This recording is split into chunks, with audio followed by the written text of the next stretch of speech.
Continue with the program. We're very excited to welcome to the stage Kevin Mandia. He is a legend in the information security space. In fact, he got his start in his career working as a computer security officer at the Pentagon, went on to found Mandia, and now is the CEO of FireEye. The first time I laid my eyes on him, I saw him on the cover of Fortune magazine. We're really excited to have him. Kevin Mandia, welcome to the stage.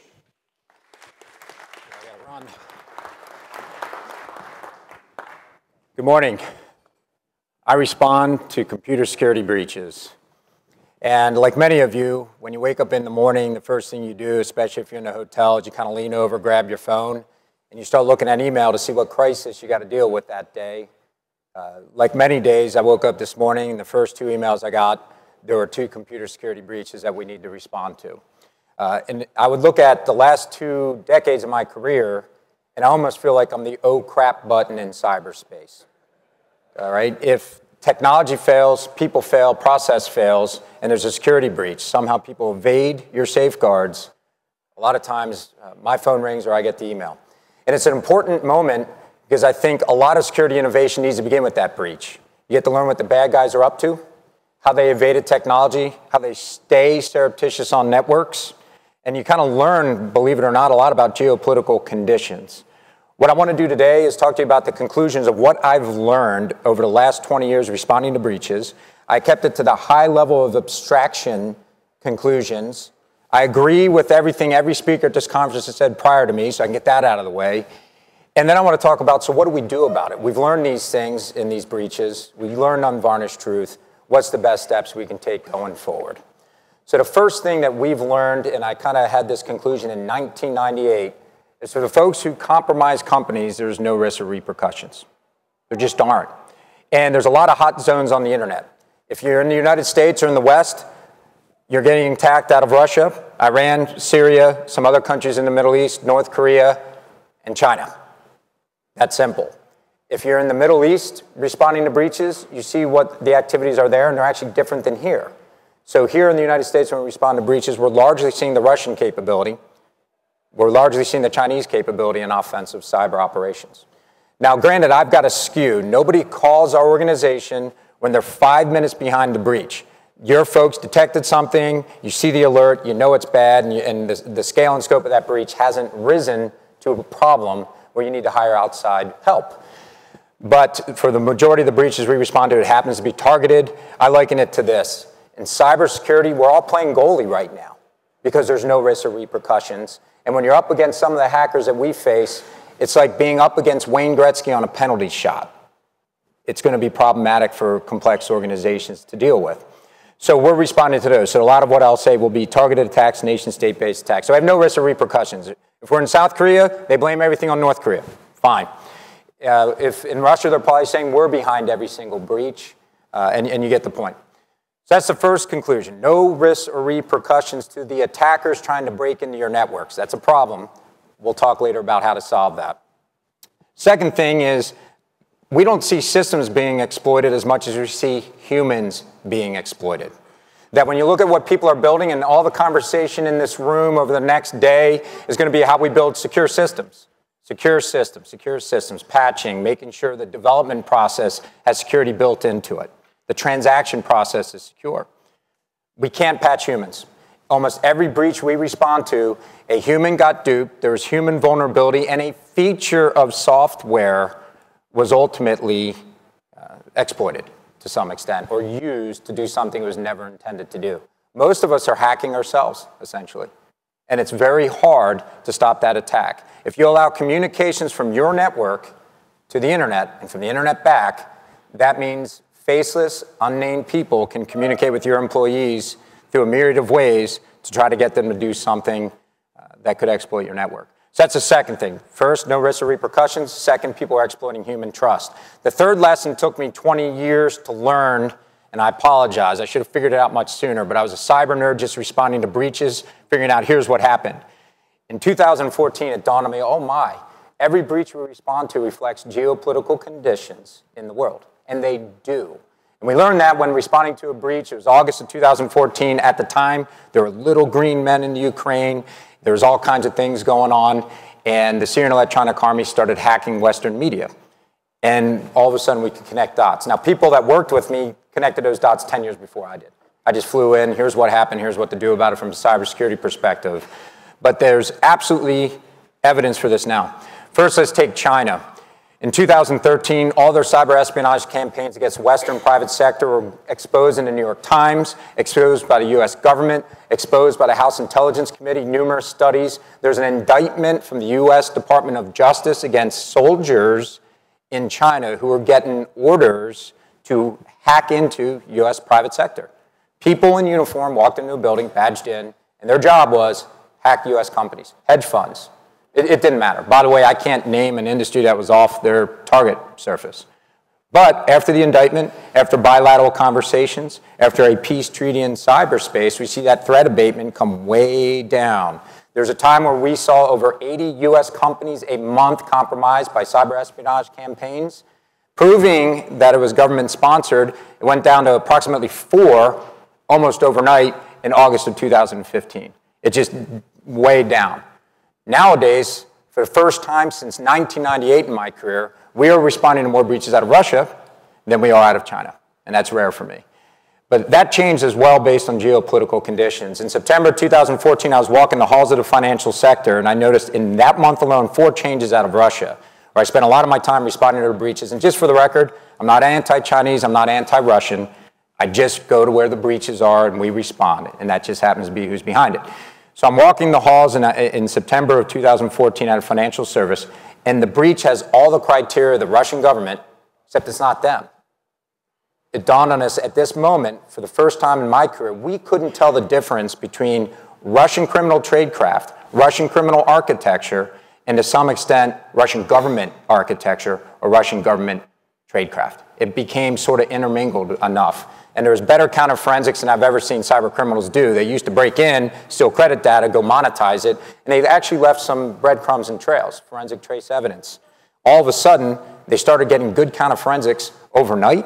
That was odd to me. After 15 years of responding to them, I thought that was odd. Second thing, September of 2014, responding to a government agency compromised out of Russia.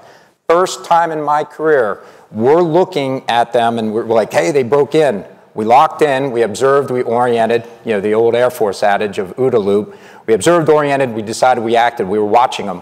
They didn't go away. It's the first time in my career Russian government actors were coming in.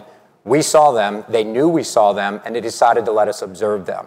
That broke 14 years, in my opinion, of unwritten rules of engagement between that nation and ours and how we actively do cyber operations.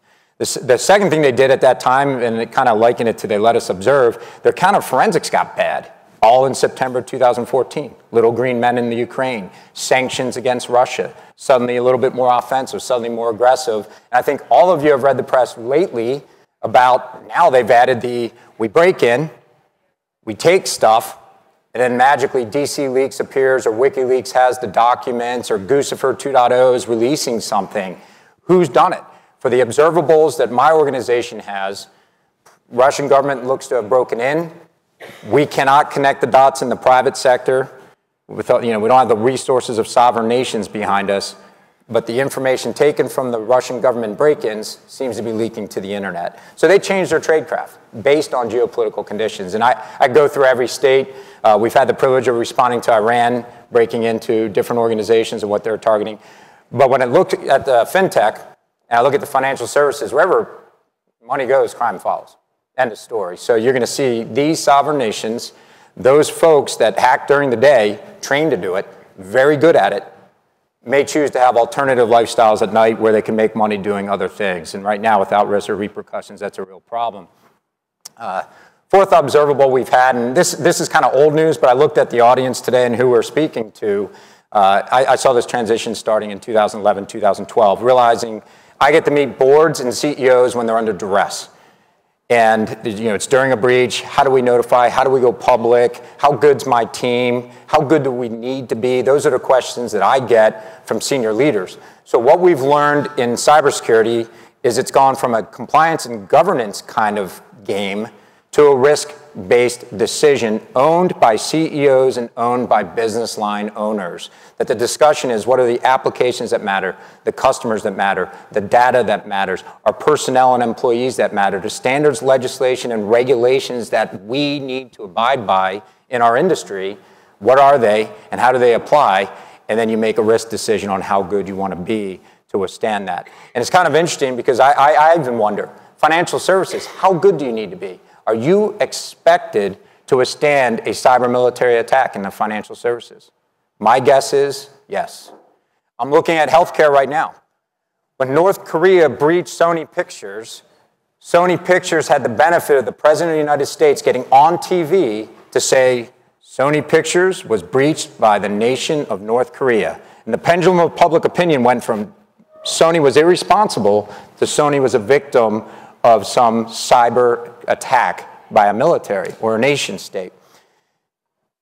Now we look at OPM, CareFirst, Primera, Blue Cross Blue Shield, other healthcare industries have been compromised. Whoever's doing it, I've spent over a decade responding to them. I would say it was the Chinese government that did it. No attribution was made, and what we're tacitly doing, at least in the West, is saying healthcare is expected to withstand attacks from nation states. And that's a pretty darn high bar to send. But unfortunately for you, yes, I am the Grim Reaper at an 8:30, nice lighting arena here.